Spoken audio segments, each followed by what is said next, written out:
Welcome to Bridging of Ages. My name is Dan Mendelevitz. Today's show is why you should hire the long-term unemployed. Now, conventional wisdom says that the long-term unemployed are not going to be your good hires. Well, conventional wisdom is wrong. And today we're going to learn why. So first off, let's look at the definition of long-term unemployment. Now, the U.S. Department has a definition of 6 months or more. The International Labor Organization, which is a UN organization, sets the standard at a year. But in today's market, it's not uncommon for people to go 2 years or more. And if you think about it, it takes people more than 6 months usually to find work nowadays. So the Department of Labor definition is really outdated. So what's important is for us to understand what the long-term unemployment really is. And when we're looking at people, there are good reasons why they have these extended gaps in their pieces. So let's look at the affected age-based populations. So there's two groups that are affected the most. Older workers. So the older workers, they face a much higher long-term unemployment. An AARP study shows that they go for much more extended time, going for at least 7 or 8 months. And then the other side of it is the younger workers are impacted. It can be extremely difficult to get into the workforce. And in today's world, especially with some of the AI taking over those entry-level tasks, companies are not necessarily hiring those folks. Now, down the road, that's going to impact them because they won't have the workers who have been building their experience for 10 years. Why do we do this? We look at people and we say, why were you out of work? And the tendency is to blame the worker as opposed to the system. Most people out of work nowadays are out because of no fault of their own. There could be reductions in force, there are changes in the economy, there are changes on how people are hired. There are some companies that are still pushing out their older workers. And as I mentioned, there are also companies that are not bringing in those younger workers.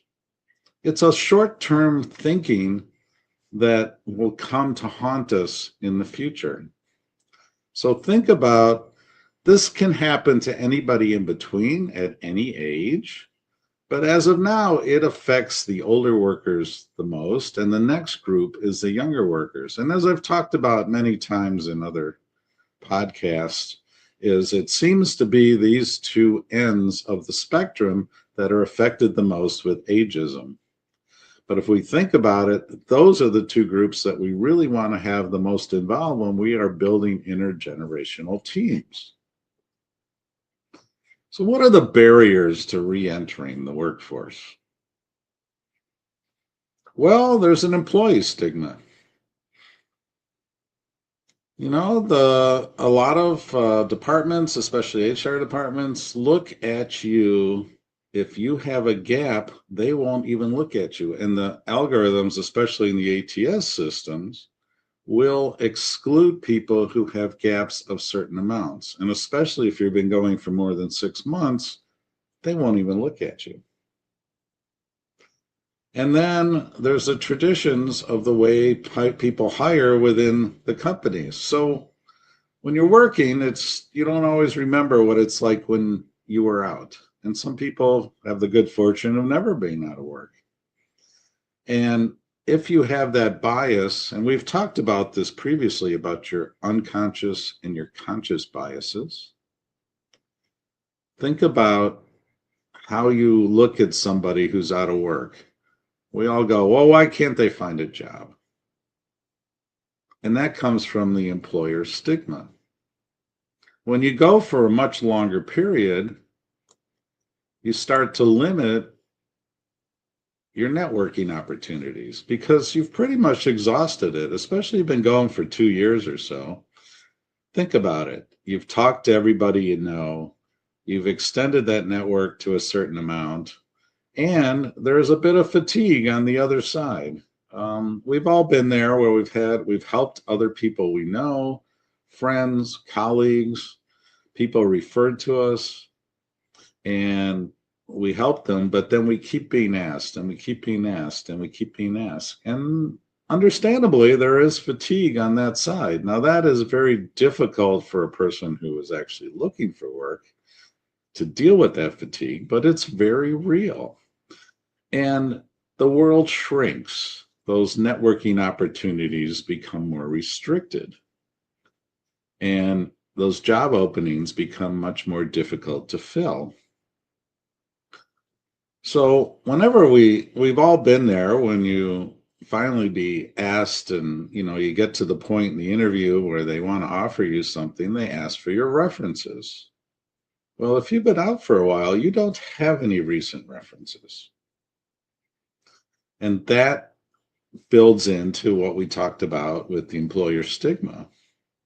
What if your recent references go back 2 years or 1 year or even longer? Is it still relevant? I happen to believe it is because your work ethic was there then and it still is here. And the absence of any recent work references can really make it difficult for people to make it over that last hump, that last hiring, because a lot of companies say, well, I'll check your references. Now, I happen to think that checking references is not all that relevant because nobody's going to give you references that say bad things about them.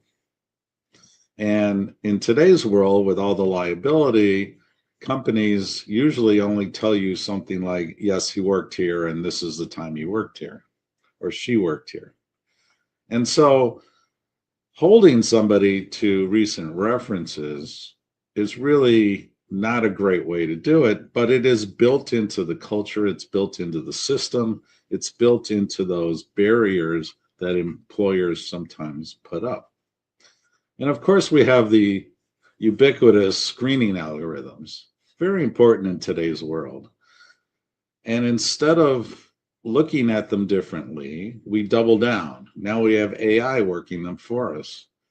But if you're adding more power to a broken system, you're not improving it. You're just expanding the problem you already had. So do we ever, and we've addressed this in some earlier episodes, are you looking at what those algorithms are really looking for? Do they exclude people with gaps? Do they exclude people who don't necessarily have current references? Do they put a stigma on somebody that doesn't allow them to proceed? Now, I came across this myself a few years back.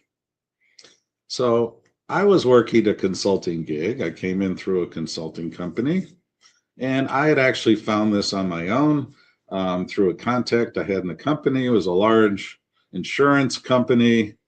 I worked there for 15 months. I had a very large project. It was an enterprise-sized project, so I covered. What's fun for me is I got to problem solve across a wide variety of departments and looking at the points that interconnect. And I've always loved just problem solving and connecting those dots. And that really, I enjoyed it. I was successful. I actually turned out saving them a couple $1 million. And then the gig was coming to the end. And I knew it was coming. It was, we had agreed to this 15 months. We had a deadline. We brought it in under budget. Wonderful. Everything worked. The company had the convolutions that a lot of large companies go through, where they had a reorganization and they decided they were going to forego having consultants.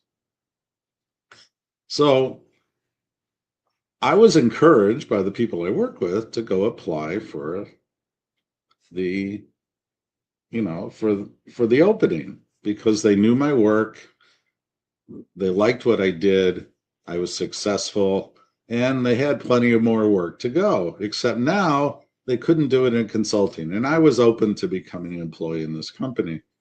So they said, well, first you have to go to HR. So I went there.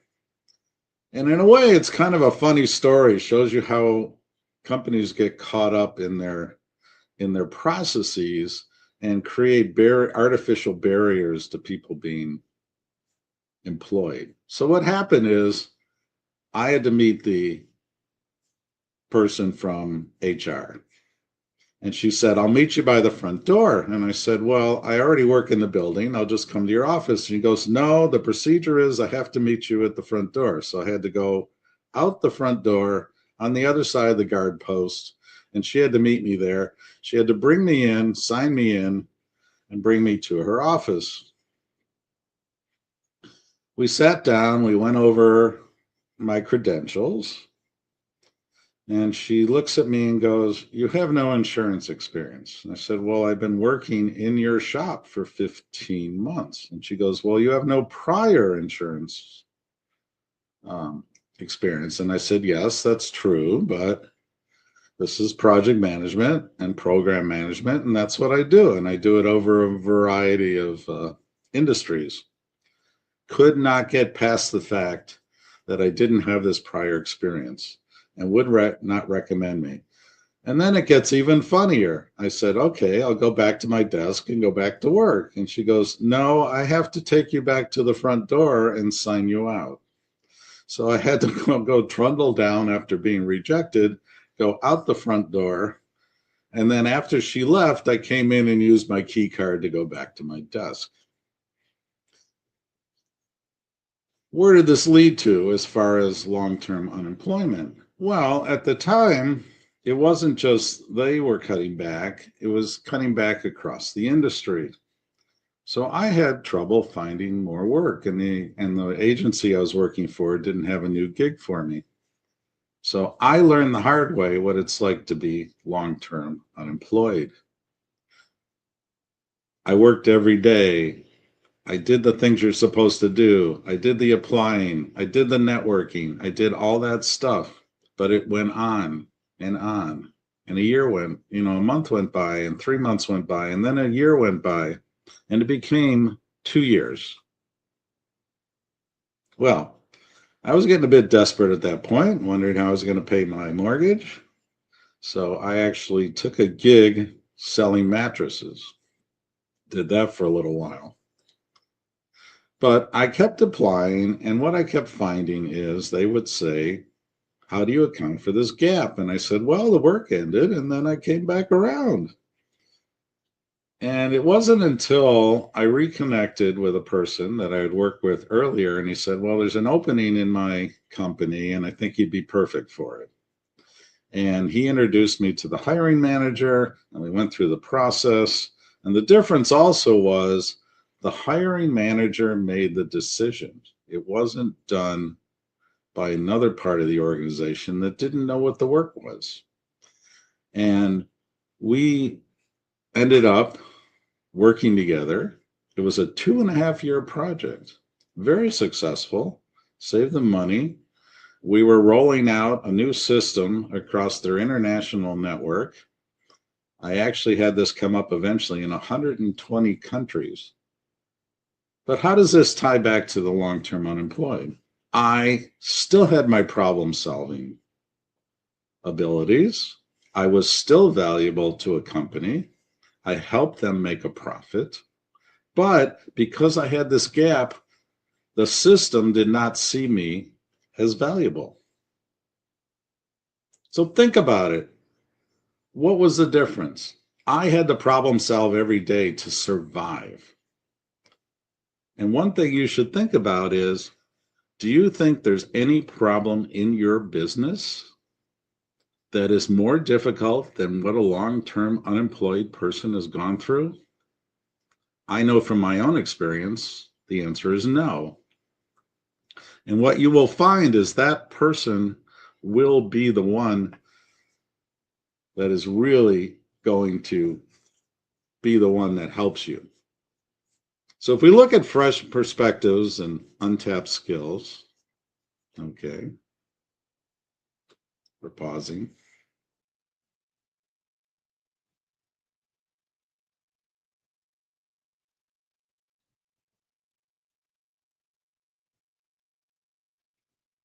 So this is a good example of the barriers that have been put up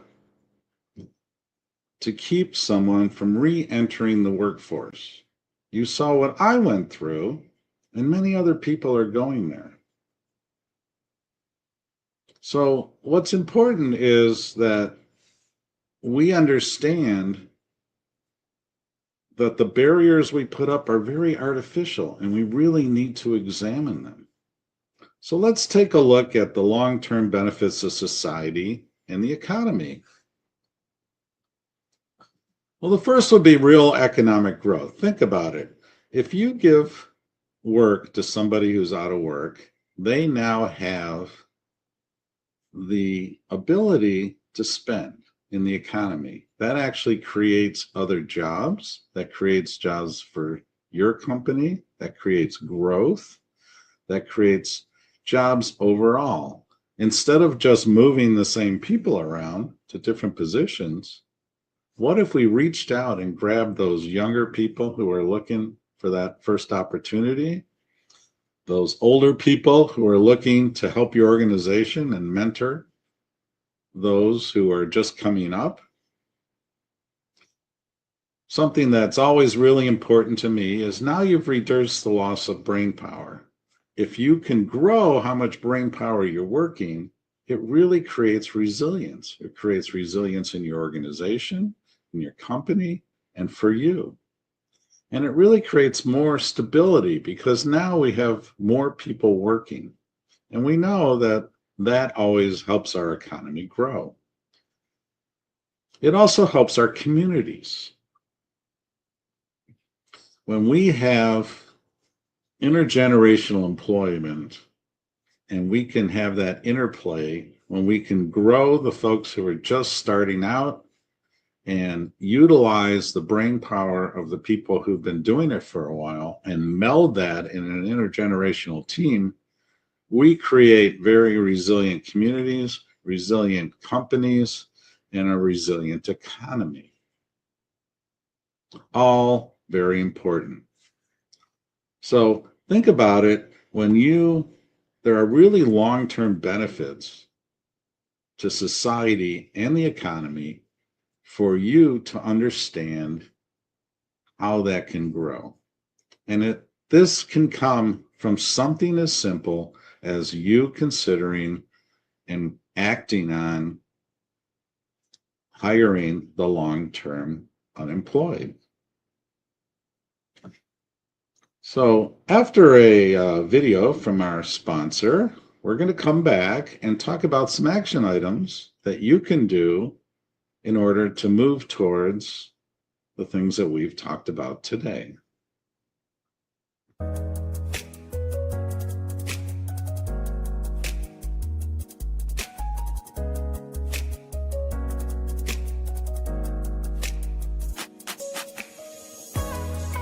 Back to Bridge Builder Bits on Bridging of Ages. Today we talk about talent. We walk past the talent every day, and then we turn around and say, we can't find any talent. How are we excluding it? Because of conscious or unconscious bias. We are not looking at talent that is right in front of us. We walk right by it. Whether it could be because they're too young, they're too old, or don't meet that perfect purple squirrel that we're trying to look for. We walk past talent every day. Don't walk past the talent. It's right in front of you. This has been another Bridge Builder Bits on Bridging of Ages. Welcome back. If you're just joining us, welcome to Bridge of Ages. I'm Dan Mendelevitz, and we're talking about some action items that you can do in order to work with people who are in the long term unemployed. Our first action item,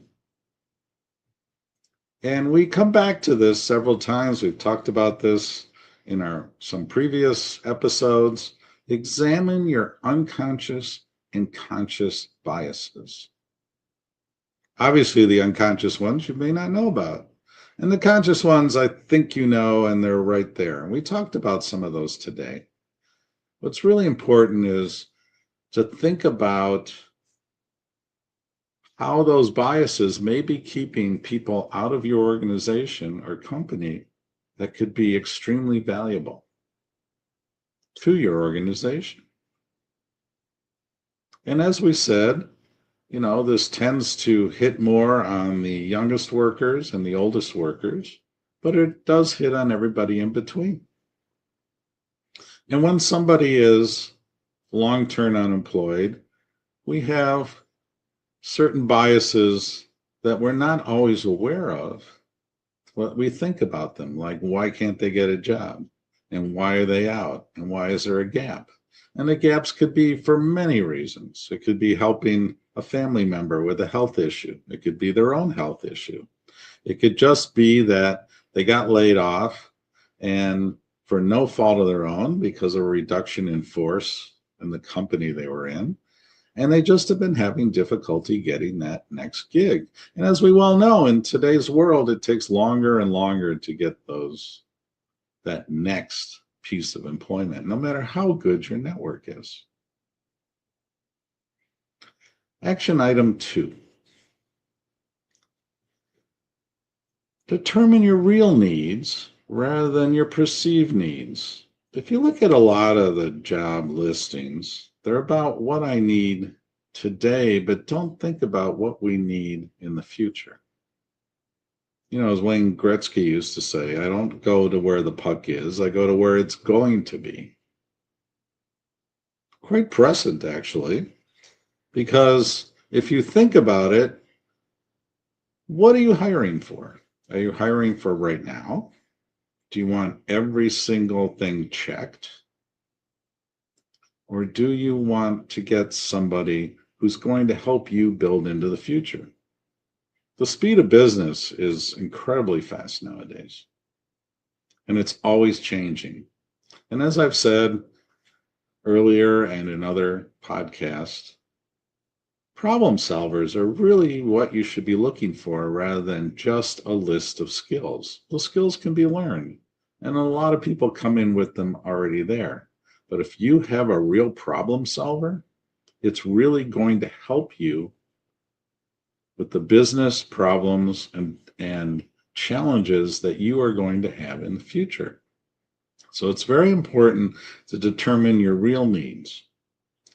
So I would suggest that you really sit down and write that down and say, what do I really need? What am I really looking for rather than what I think I need?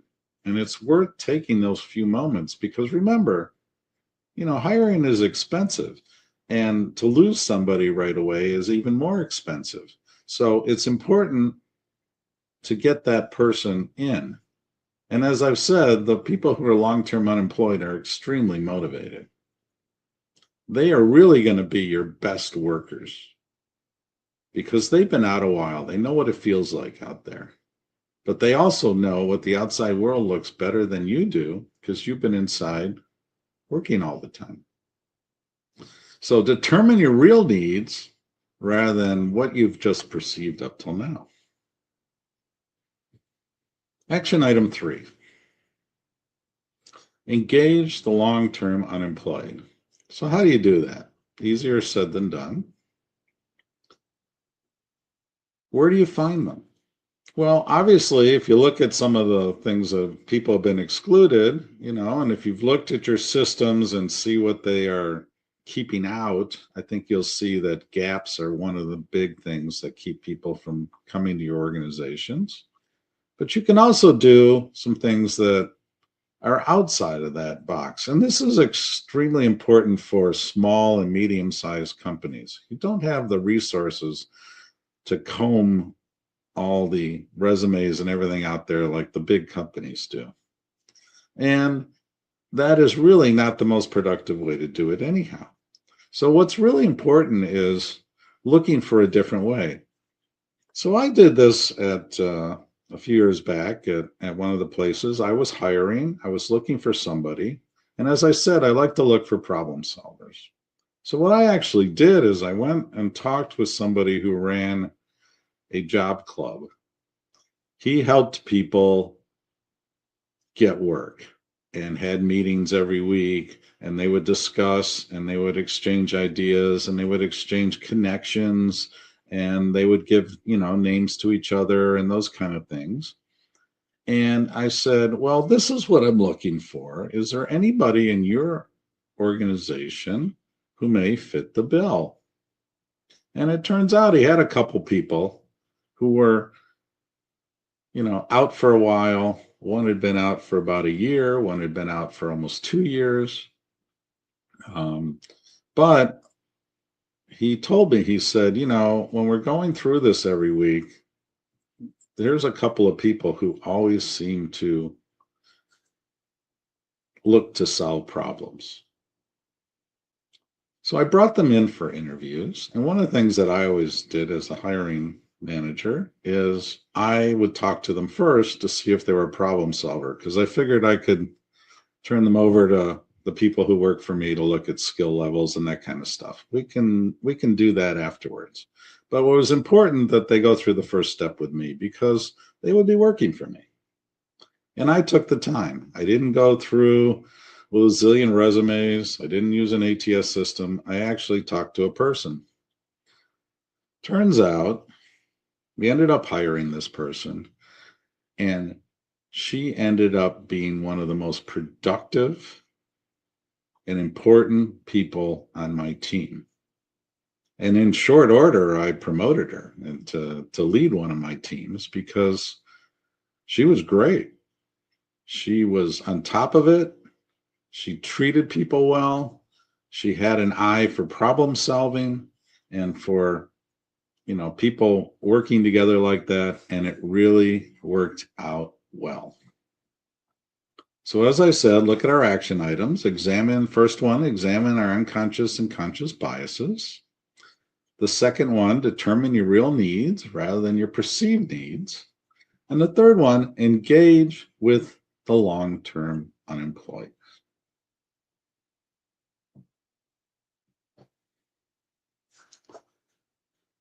Now let's look at the tip of the day. As I said before, there is no problem in your business tougher to solve than what a long-term person has just gone through. When they've been out that long, they are problem solving every day just to survive. So remember, the tip of the day is hiring the long-term unemployed will give you the edge. This has been Bridging of Ages. My name is Dan Mendelevitz. Please subscribe to my YouTube channel. Invest in brain power, fuel brilliance.